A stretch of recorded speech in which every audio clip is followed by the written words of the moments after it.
What is up, boys? The pigs are back for another episode of the Blind Pig Podcast, courtesy of BGObsession.com. After like a 10-day hiatus, we decided to show you our ugly mugs again and talk a little bit of draft strategy. But before we get into it, I want to pay some bills here and say, hey, you can, if you've been here before, thank you. You know the drill. Hook us up with a like, a share, and a follow. If you haven't been here before, we'll just put it on your radar. You can catch us on all major audio podcast platforms, youtube.com, all major socials, including Facebook, Insta, Blue Sky, Twitter, and of course at the mothership, as John likes to call it, bgobsession.com. Come by, join the crew. It's nothing to join. It's free of charge, and it is just one of the last remaining true message boards around our favorite team, the Burgundy and Gold. So, fellas, it's been a little bit of a layoff. Not much has actually happened, so we don't have to get up on current events. Last podcast we had with some offensive side of the ball, day 1 and day 2 picks. Hey, Derek, before we jump in, man, we did have news, I think yesterday, that they signed Wes Welker to, I don't know what his official title is. I've heard various versions of it, but I thought that was kind of an interesting move. It was, and maybe I shouldn't have glossed over it. He has a history with Debo. He was with Debo Samuel, if I'm not mistaken, in San Fran. Is that right, when he was at his best? Yeah, I think when a lot of people are thinking first few years there, yeah. Those connections, that guy brings legitimate top-of-the-game championship level experience into a locker room that found its way, that doesn't have that yet. As much as we love our squad, and as much as we love our front office, none of the coaching staff, if I'm remembering, tell me if I'm wrong, but none of the coaching staff has any experience in the big one outside of Dan Quinn, with his infamous. But to reach the mountaintop, Welker has as much experience as anybody in our room. Yeah, I'm excited. I think he's just a really smart guy. I think people might be reading more into the whole he's going to be the Debo Samuel's whisperer. I'm sure that's a factor, but I think they just like what he obviously knows how to play that position at the highest level, and he can coach. I don't know how much coaching. I just don't know. Like I said, I think the title I heard was like personnel analyst, or I just don't know. I don't know if he's going to be an assistant coach or what, but I just think it's another quality guy in the room. Here's a hot take for you. I don't think he's the Debo whisperer. I think he's the Luke McCaffrey whisperer. That could be. If there's one kid on this roster that I think is super coachable, has a lot of talent, and didn't get used for whatever reason, then this is not a dig at anybody in particular, right? I think a lot of it was just circumstantial last year. But, I mean, he caught almost everything that was thrown at him. I think he needs some help with his route running, and maybe reading the defense a little bit. And I can't think of a guy to work out of the slot with somebody. I mean, Welker, it doesn't get much better than Wes Welker out of the slot, so if he spends any time at all with McCaffrey, I think that's an up for us. Yeah, that's a good point, Bob. Mm-hmm. Well, anyway, I thought it was worth mentioning for anyone that's been asleep for the last 48 hours. Yeah. Paul, what do you think of Welker? How you feel about that move? The thing that I like about it, not only does he bring, obviously, a championship pedigree, but he's a classic example of a player who was not necessarily a highly touted player in terms of draft status and whatnot. That guy made the most of every ounce of talent that he had. He had to work for everything in this league in terms of his rise to stardom. And I think that bodes well for our franchise. And, I think the message that he can convey to our team in terms of making the most out of your talent and making the most of your opportunities will go a very long way. Agreed. I like it.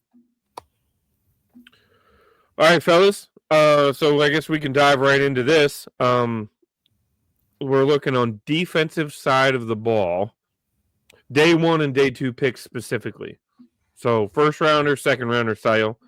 We'll get back to the third rounder, fourth, fifth, sixth, all that later. Second, and third would, I guess, be day two. But I think we all kind of agree. Well, let me ask you that. Let me rephrase this because I posted it when we were picking the positions. But I'm curious what you guys think our biggest needs are defensively coming away from the ball. John, what's your first snap decision defensively coming away from the draft? What would you like to see us grab? And then we can go around the horn real quick, and then we'll get into the picks. Yeah, I mean, if I had to pick one, I would pick edge. I just think we need a young stud. We don't, and I mean, we brought in some guys in free agency, but I don't think we brought in the guy that is going to strike any fear. So that would be my number one priority. And anyway, that's what I got. Bob, what do you think? What do you, other than edge, now that John's taken that one, what other position do you think we need to target in the draft? I was going to make it unanimous. Because I do think we need pass rush. If we're going to take edge off the table, then I'm probably going to go quarterback. I don't feel like, I understand. I feel like we're pretty good shape at this point in time. Probably better shape than we were. Well, certainly better shape than we were at this time last year.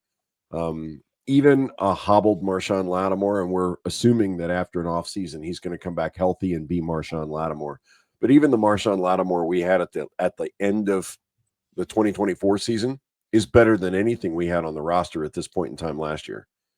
San Ristel's got a year under his belt. He can play inside or outside now. I'm thrilled with that. I'm probably stealing Paul's thunder here, but I feel like we could add some depth at the cornerback position without hurting too much if we're not going to go edge, but my preference would be edge.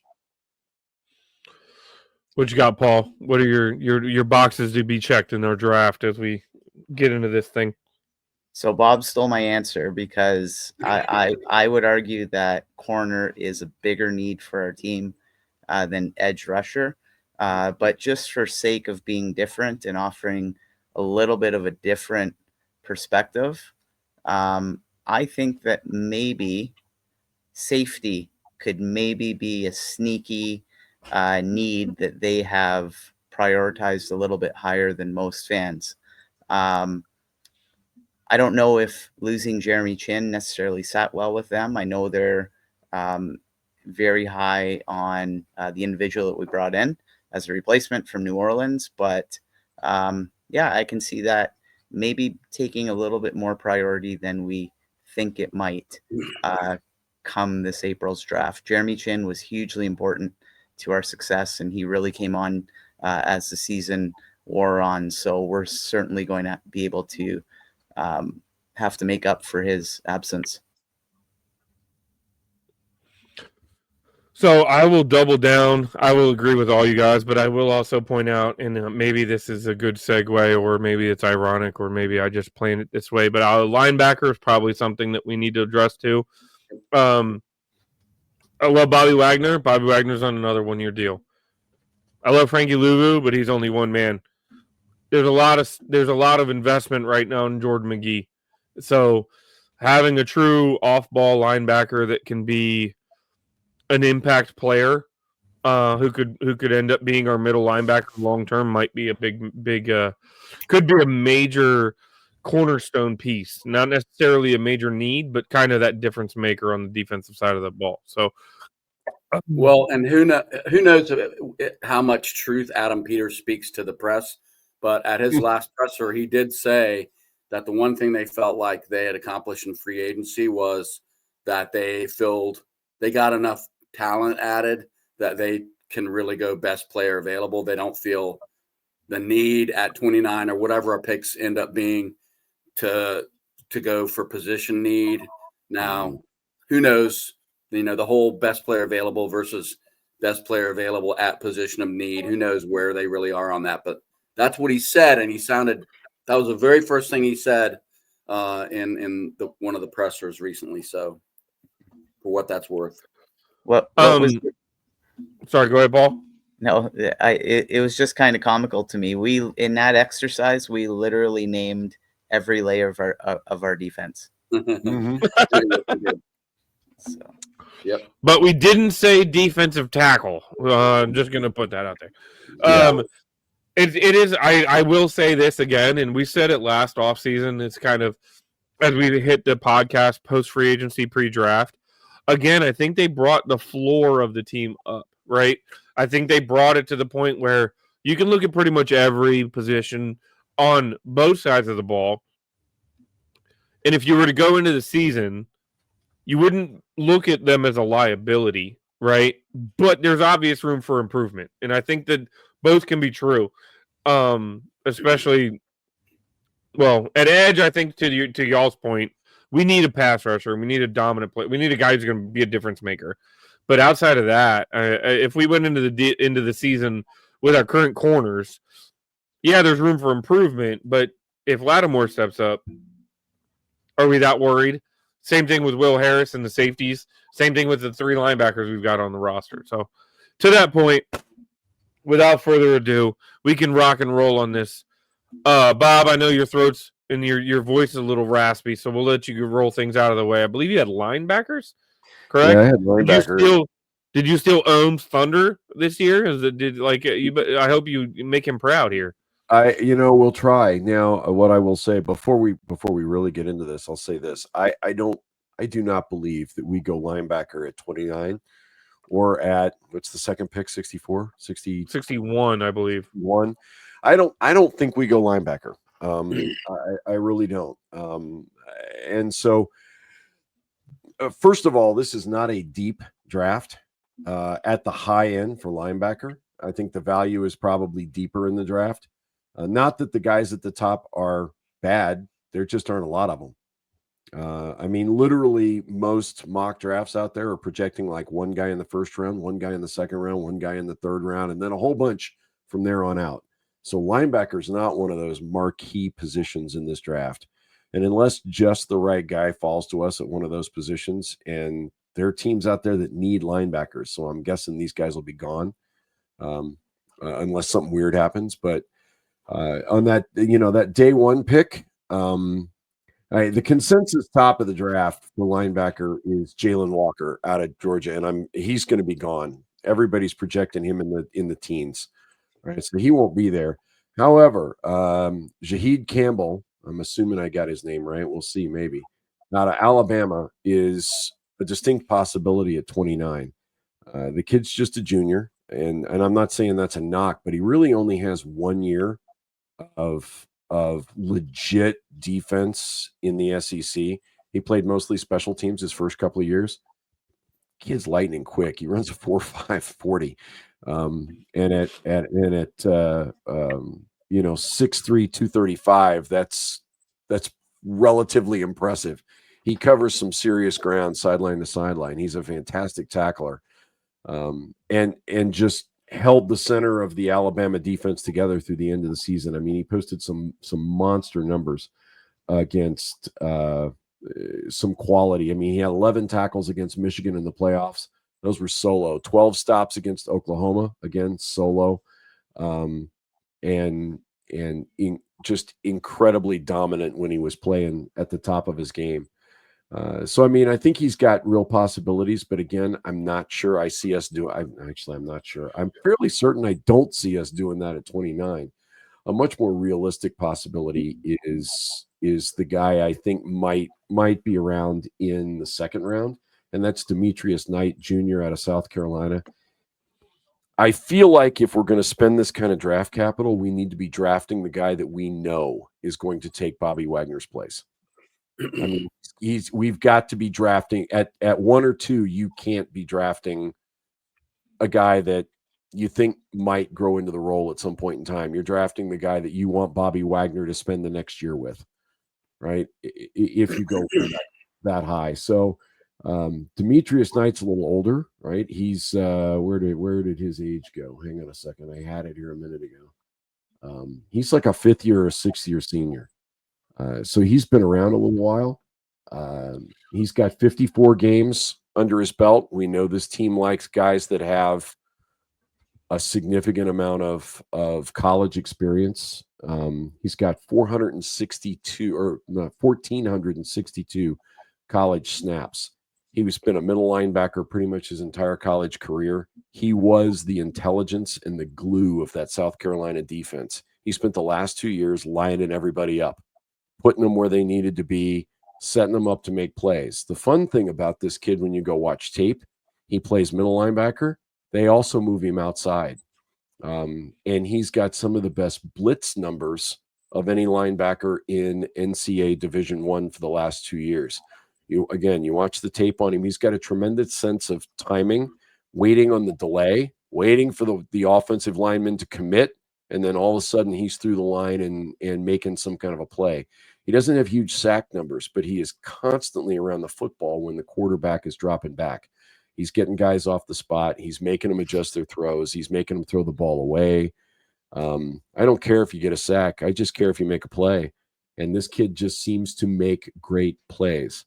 He also has a tremendous work ethic. He even as a Division I college athlete today, and we all know they can make a little bit of money, he's out working DoorDash after hours to bring money home. Apparently, I haven't seen specifics, but there was an indication that he may already have a family. And so he was out bringing home extra money to take care of the family. And I like the attitude. And we all know attitude goes a long way with Dan Quinn and Joe Witt and Ken Norton and Adam Peters. So I really feel like Demetrius Knight may be the more serious potential option here if we're going to go linebacker in 1 or 2. So kind of where I am at the moment. Cool. I like it. Brother Paul, I think you had corners, right? Is that right? Yes, I had the cornerback position. Am I up? You're up, brother. Okay. So yeah, I would personally argue the notion that cornerback might be our biggest defensive need. I think that the team, given some of the activity that we had in free agency, I think that the team is somewhat comfortable with what they have along the defensive line. Now, I will totally agree and say that we need a definitive edge rusher, but I don't know if it trumps that cornerback position. I think that we need another contributor at cornerback. I think we need one more piece there, and it's one of those premium positions on the roster where I just don't personally believe we have definitive depth. Bob already talked about Lattimore and concern around injuries. We're all assuming that he's going to come into this season and he's going to be just right, but that is not a guarantee. Over and above that, they're high on Jonathan Jones, and he's got a lot of good football that he's played in this league. But at the same time, he is, I believe, 31 years old. So I do believe we need another piece in that cornerback room. I would push to pick a cornerback in the first or second day of the draft. I'm actually in our little BGO mock draft pool. I'm going to go with the cornerback position in round 1. So I have a couple targets here. And both of these players have been guys that I've seen are players that can potentially go at the bottom of the first round, in the 20s. I've also seen them mocked in the top half of the second round. So I think either player can be potentially a day 1 or day 2 target. But again, if they were a day 2 target, it would have to be a scenario where we potentially trade out at 29 and get, a pick somewhere in the top half of the second round. Anyways, I'll start with my first guy, and I picked cornerbacks based on 4 traits in particular. I think we need some size and length on the outside. 3 of our top 4 corners on our depth chart currently, Sainristil, Jones, and Igbenogany. I had to think a while before I pronounced that name. They're all under 6 feet. I also think that another important trait is that athleticism and short area quickness, physicality, and playmaking ability. I think those are going to be the traits that the team covets. So when I looked at cornerbacks, I kind of thought of those things. So the first guy I'll talk about is as a potential day one target, Siobhan Ravel from East Carolina. He's massive as a cornerback, 6'3". So he's got amazing height, 193 pounds.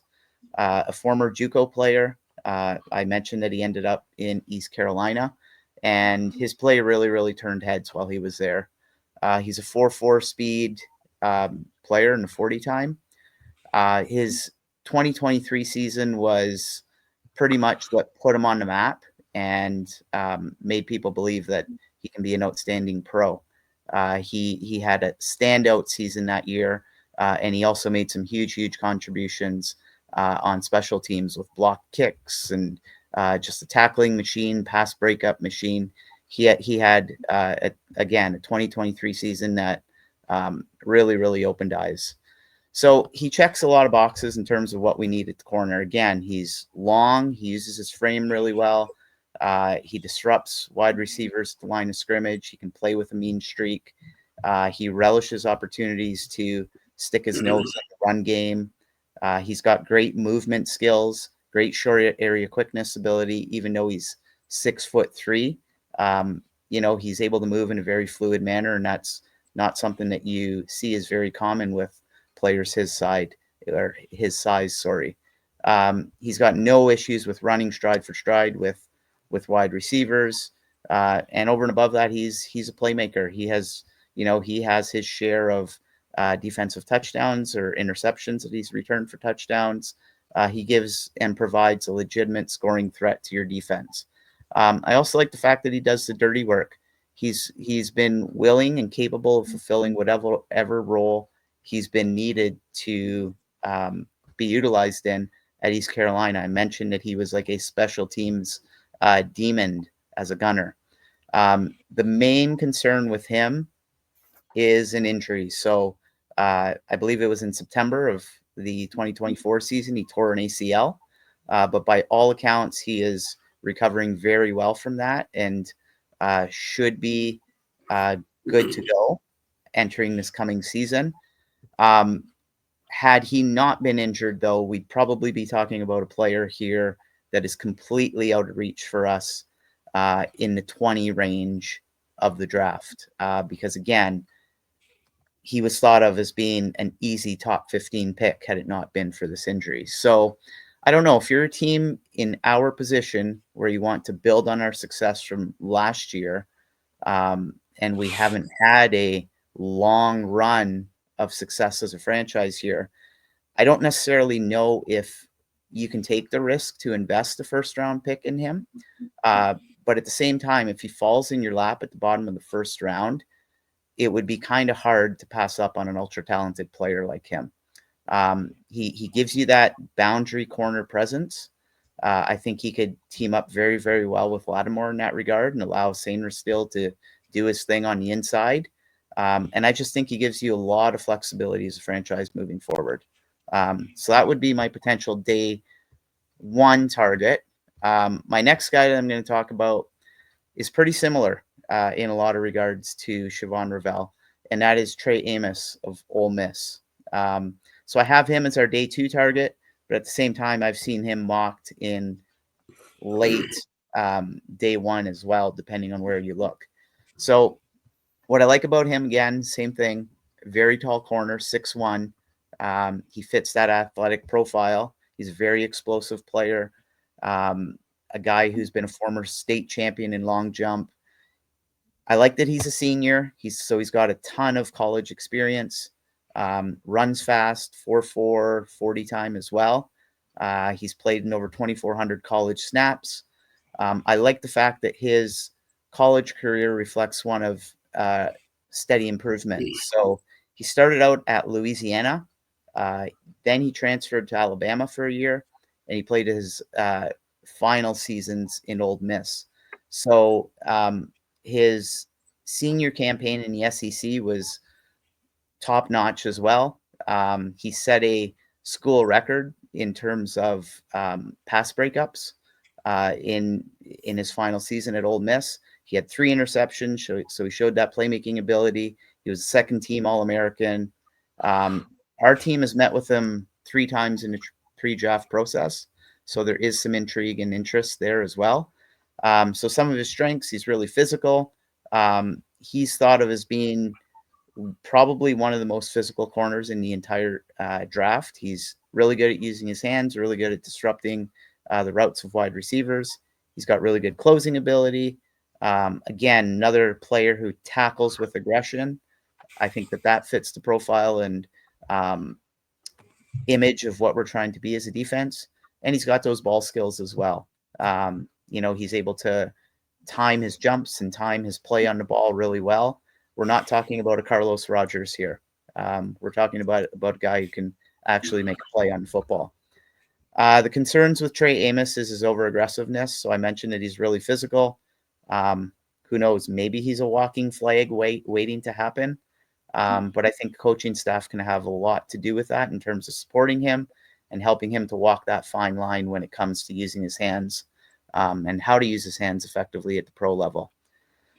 So overall, again, with Trey Amos, he gives you another true, pure boundary cornerback that can fill that position for years to come on our roster. We don't know what the future Marshawn Lattimore is going to hold again. So, when you think of Trey Amos, you're thinking about a guy that you can legitimately,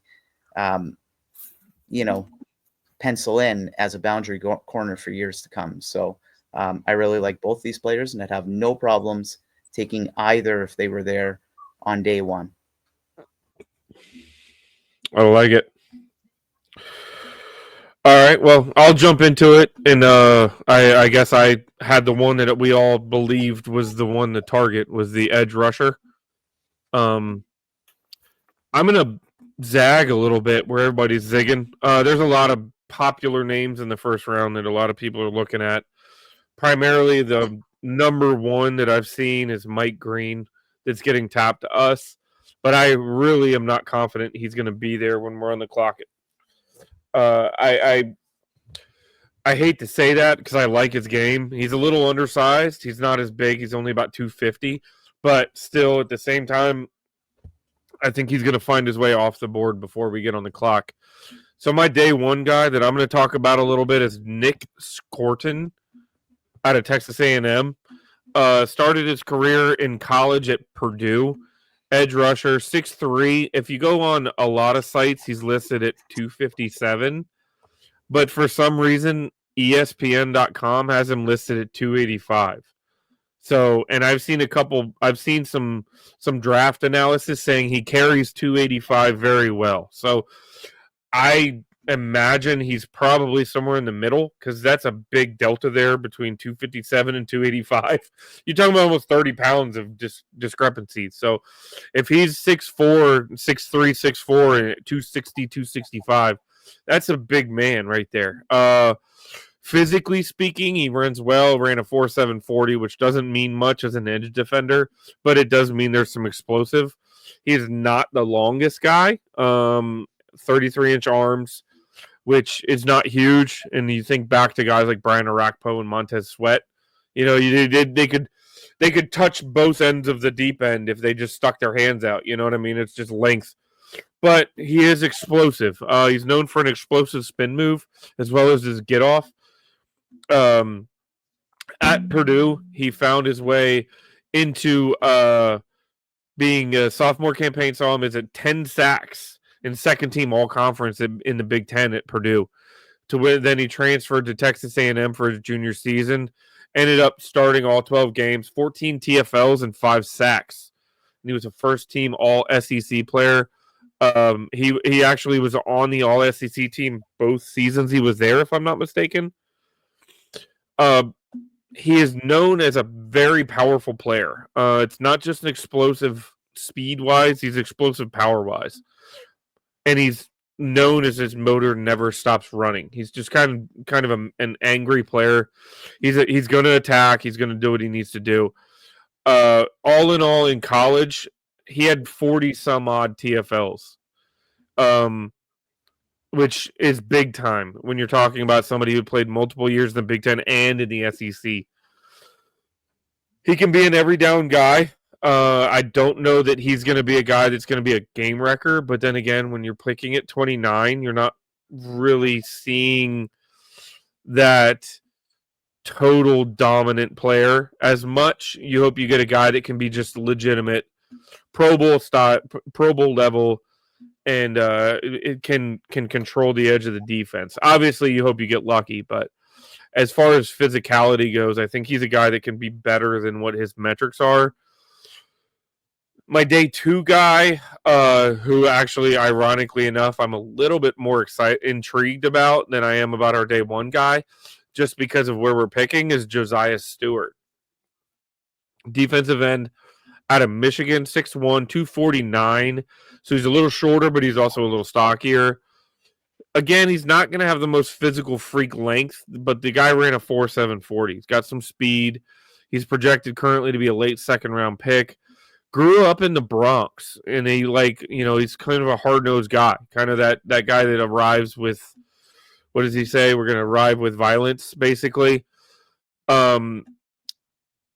He started out in, now I'm losing my track of my train of thought. Transfer after his second year in college, he transferred to Michigan, where he ended up being a major part of the edge defense on the national championship team last year. Proves he can handle it with elite competition. 14 sacks and 21.5 tackles for loss across 2 years as in Michigan. So again, he's up against some of the best competition there is out there. Overall in his career, 30 career sacks, 46 TFLs, and he's maintained his level of dominance as he's played there. It's been across all 4 seasons that he was in college. It was not just a one-year wonder where he jumped up and had 17 or 16 sacks. He did it pretty consistently. He's described elite motor, sophisticated pass rush, and he's surprisingly stout at the point of attack when he's actually trying to set the edge, which is why he's been able to have a lot of TFLs. He's been able to set that edge and be able to stop runs, or whether it be jet sweeps or the running back. And he's also described as being a quick processor who sniffs out screens and draws very well. So he's the kind of guy that can play the game. He knows the playbook. He knows what the offense is trying to do, and he's effective in doing it. Again, he's not the biggest guy. Undersized a little bit at 245 with shorter arms at 32 3/4 inches. So he is going to be susceptible to be getting wrapped up, especially against your bigger tackles and guards. Your premium offensive line guys got 3 or 4 inches on the guy, and arm length they've got 3 or 4 inches, which is going to be a little more difficult. But he has proven he can stand up to some of the best competition there is out there. One of his best games in college was actually against Alabama. And when you put up your best game in college against Alabama, that's saying something. You know what I mean? Like that's kind of a benchmark that you go into. You look back against, what did they do against the best competition? Well, that's about the best competition you can get. Consistently playing against Ohio State, Washington, some other places that he didn't fare as well, but when the rubber met the road, he was there. I'm curious about him, again, because I don't know that we're going to find a guy that's going to be able to just step in and be a Myles Garrett. But I wonder how often he can stand up on the edge 3 or 4 yards outside of the offensive lineman without putting his hand in the dirt, standing, and he can beat him around the edge, that kind of explosive play. So a couple guys I like. I'd love to get Mike Green, but I don't think he's going to be there. So Nick Scorton and Josiah Stewart. Sorry, brother John, what you got? So I had the safety group, and looking at what we have, safety is not our biggest. Like, nobody's going to look at our safeties right now and say, "Oh, Washington's in trouble." We're pretty solid at safety, but right now, projected Quan Martin's going to start at free safety. And Will Harris, who I think Paul mentioned we brought over from the Saints. Will Harris has played every defensive backfield position in the NFL. He's been a free safety, a strong safety, a cornerback, a slot guy. I mean, he's done it all in his time in the NFL, and he's competent. He's probably not someone that you would call a star by any stretch, but he's competent and solid. And we also have a couple of rare birds because they're holdovers from the Ron Rivera era, which is a rare thing indeed.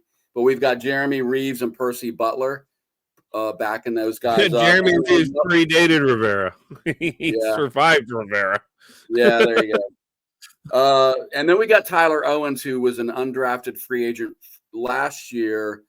Hasn't really gotten, I don't think he's played a down actually at safety, but he was a pretty good special teamer for us last year. So he went to injured reserve in January, but he'll be back. So they must like him because he's still on the roster, at least right now. So we're not in terrible shape. But anyway, I do think it's possible we draft a safety if we stick at 29. And here's why I say that. I know they talk about best player available, but you can't really look at safeties and say, I mean, what safety in history has been the best player available in an NFL draft? In the first round. It's not, Taylor. I'm not saying there haven't been some, but it's just one of those positions, kind of like running back, where unless you're all world, like the best at your position in 10 years kind of a thing, it's hard to get drafted high as a safety. But the four guys, so I do think it's quite possible that any of the guys that I'm going to mention tonight is available at our pick.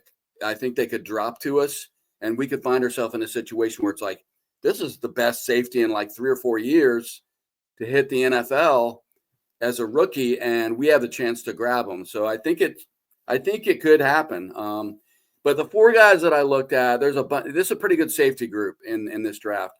The four guys that I kind of bounced around and looked at, Malachi Starks from Georgia, who's probably considered the overall best safety in the draft, although I'm going to disagree with that in a minute.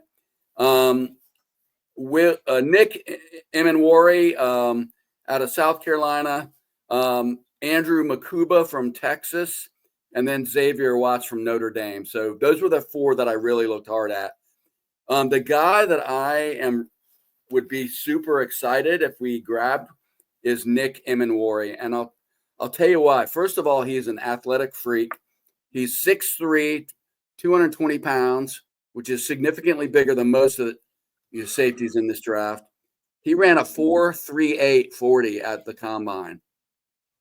He also had the best vertical leap and the best broad jump of anybody at the combine. So he could get sniped earlier than he might not be available, but as I said, Starks is the guy that most people have rated ahead of him, but Starks is nowhere near the athlete that Emenwari is.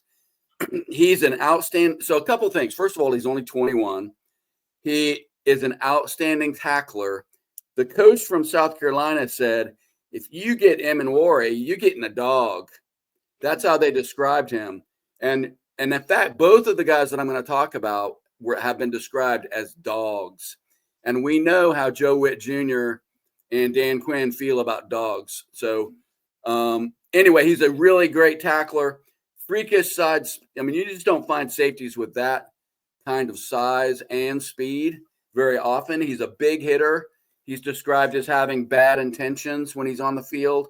He can cover the run, and he's a gamer in the passing game. Has really good ball skills, and he also was a special teams demon at South Carolina. In 2024, these were his stats. He had 83 tackles, 2 pass breakups, 4 interceptions, 2 pick sixes, and a third pick six that didn't get counted. 102 yards he returned it because there was a penalty on the play. So he was almost as impressive in his 2023 season. So please don't freak out on me when I say this, but when I started looking up, like, what are the NFL comps? Because I always like to get that just to see, who are people comparing them to? Who do you think people are comparing him to? Sean Taylor.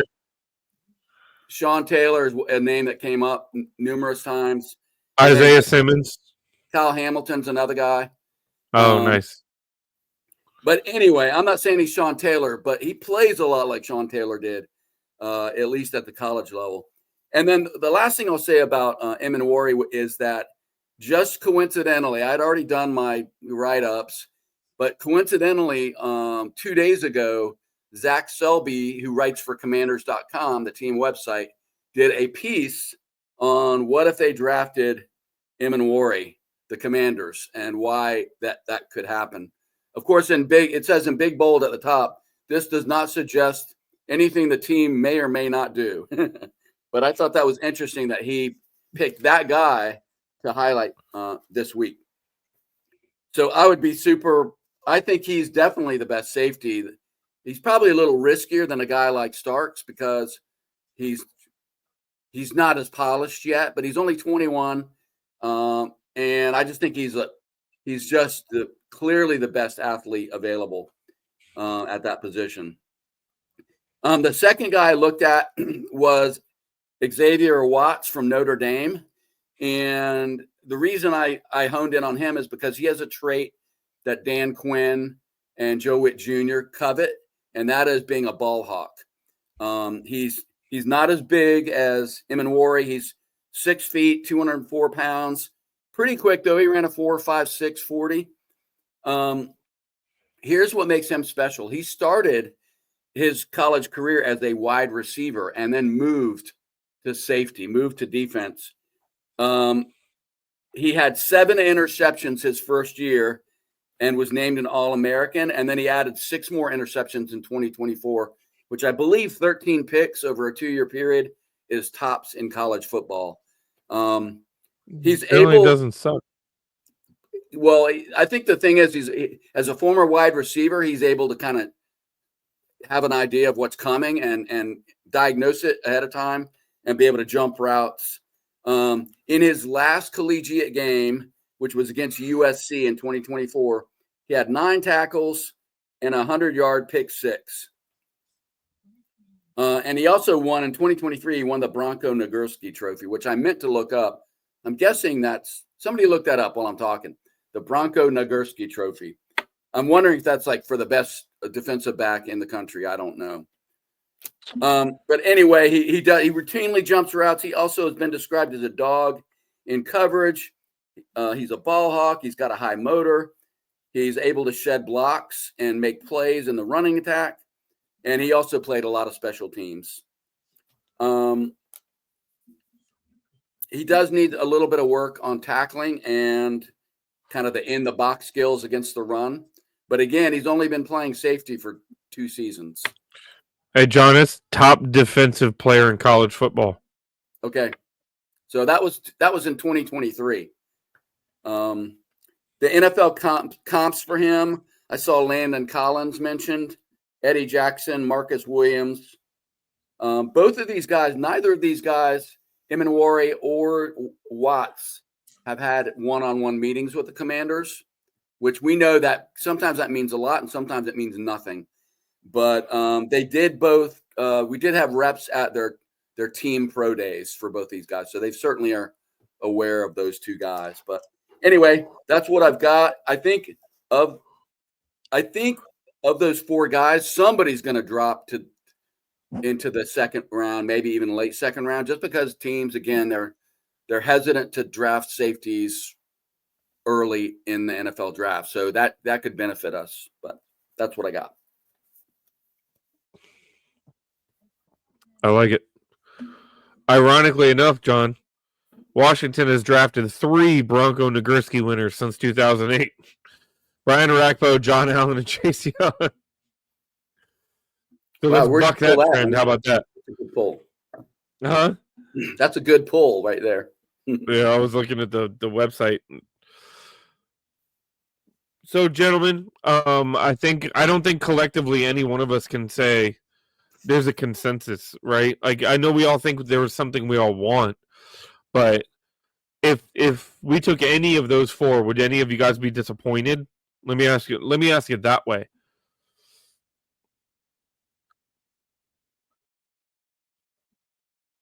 Bob, I see the gears turning. You're muted, brother. I turned my mic off. You couldn't hear me coughing. You're talking about it. You're talking about that number 1 pick. Yeah, 29. If we took any of these 4 positions at 29, would any of them disappoint you? It's hard to be disappointed when you've got Adam Peters and Dan Quinn making the decisions for personnel. But I think I'd be more, let me put it this way. Rather than being disappointed, I'd be more excited about a corner or an edge or even a safety. John's got me all excited about this. I can't pronounce his last name. Yeah, he's got me all excited about that kid. I'd be less enthused with a linebacker at 29. Honestly, we're going to have to draft a linebacker or sign some linebackers. We only got 3 on the roster, I think, at the moment. So there will be some cannon fodder, and we got to have some special teams guys. But I just feel like, yes, we've filled all the positions, but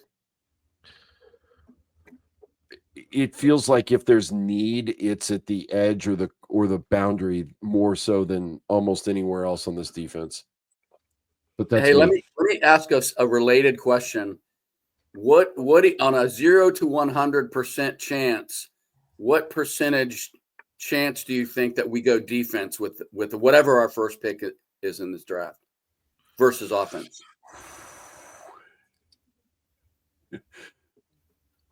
I'm going to say 75%. I think we're 75% defense, but there's a chance that a wide receiver or somebody falls that they just can't pass up. But if I mean, we could probably say there's probably 4 guys or 4 positions that we need on defense versus 1 or 2. Now that Tunsil, the trade has gone through, and some other things that you look at. Yeah, and I feel like I don't want to say we paid a lot more attention to offense, but in terms of like impact players that we brought in free agency, they were all the really impact players. Unless you think Ken Law is one of those guys, I think all the impact players were on the offensive side of the ball. And I don't know, maybe I've been listening to Rich Eisen too much, but I feel like there's probably a better chance of going offense in the first round than defense. And the idea there would be building on our strength already. I mean, the defense proved last year as they gelled that they could get a stop when they absolutely had to. You create an offense that is absolutely unsettled. Look at what Detroit did with like what 7 starters, 8 starters on the sideline injured, and that offense was just absolutely unstoppable. And they went all the way until they ran into a team that could match them. And that's a good point, Bob. And I don't know. I've just seen a number of quote unquote experts, notice my air quotes, because we all know how I feel about the word expert, but guys that really know what's going on in the NFL really feel like there's a significant chance, like better than a 50% chance that this team leans hard into the offense, having brought in some really solid, older, experienced guys on defense that they feel like can just hold the line. If we even have a middle of the road defense and a top 2, 3, 4 offense, we could go further than last year, is the thought process. And I think I'm kind of buying into that a little bit, that it maybe an explosive wide receiver, an explosive running back. I don't know. What do you think, Paul? I honestly think it's a 50-50 proposition as to what side of the ball we go with. I'm only saying that because of where we are picking. At 29, you are bound to have someone who is potentially your best player available on your board that falls in your lap because for some unknown reason they dropped. There was a podcast I was listening to the other day. It might have been the one that Logan Paulson is on. They had a gentleman on there who is arguing, as an example here, who he was indicating that if Jalen Walker falls past the Panthers, he can potentially fall into our lap at 29 because he is apparently a positionless player that a lot of teams will not be enamored with because of that. So I honestly think it's going to be a case of whoever's the best player available on our board that's sitting there at 29, they are going to take it because we have positioned ourselves to do that, given what we've done over the last year and a half in free agency, and in last year's draft as well. Peters has set us up quite nicely to not be restricted here. Yeah, I started out with Derek thinking they're going to go defense, like heavily favored to go defense. But the more I listen to you guys, you totally flip me. I was only heavily favored because I think there's more opportunity there, right? Like, there's 4 picks. I think there's 4 positions that have an immediate upgrade opportunity on defense, where on offense, if you're thinking about first rounders, you're thinking about offensive tackle, you're thinking about quarterback, right? Unless Genty falls to us at 29, I don't think we're drafting a running back. So I think wide receiver is probably the only pick that you're going to look at there on the offensive side of the ball that would be worth 29 instead of something else. And then, if I'm being 100% honest with you, I don't think we pick 29. I think we trade out. I think we're moving back into the.